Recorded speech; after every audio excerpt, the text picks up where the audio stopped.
Hello everyone and welcome back to the channel. Today we're diving into one of the most talked about digital banking assistants out there, Erica from Bank of America. If you're looking for a smart way to manage your finances, you'll definitely want to stick around. Make sure to hit that like button and subscribe for more tech and finance insights. Now, let's get started. Erica is an AI-powered virtual assistant integrated into the Bank of America mobile app, designed to make banking easy and intuitive.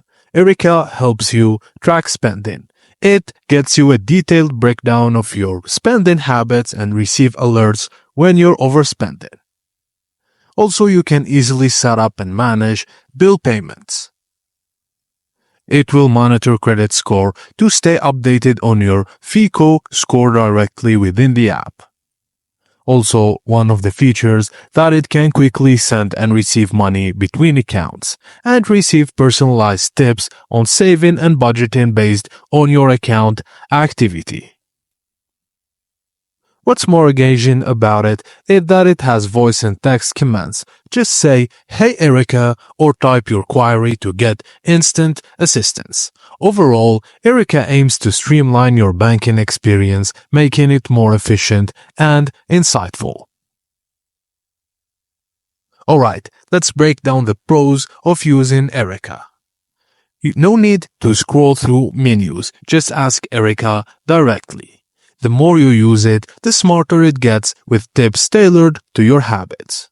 Also, it helps avoid late fees by sending reminders, and it can categorize your transactions automatically.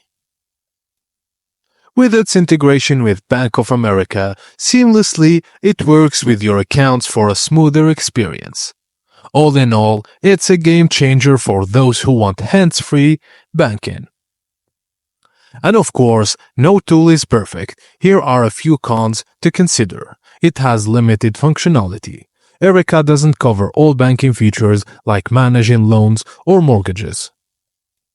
Some users report Erica misinterrupting commands, especially with less common requests.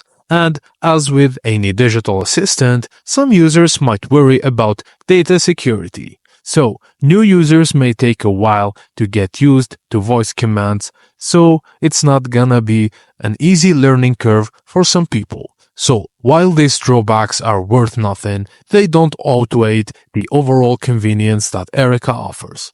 So, is Erica worth it? If you're a Bank of America customer looking for a convenient way to track finances and manage daily tasks, Erica is definitely worth a try. If it's not perfect, but the AI-driven insights and hands-free experience are hard to beat.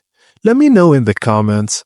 Have you used Erica yet? What's your experience been like? And don't forget to like and subscribe for more tech and finance tips. Thank you for watching, and I will see you in the next one.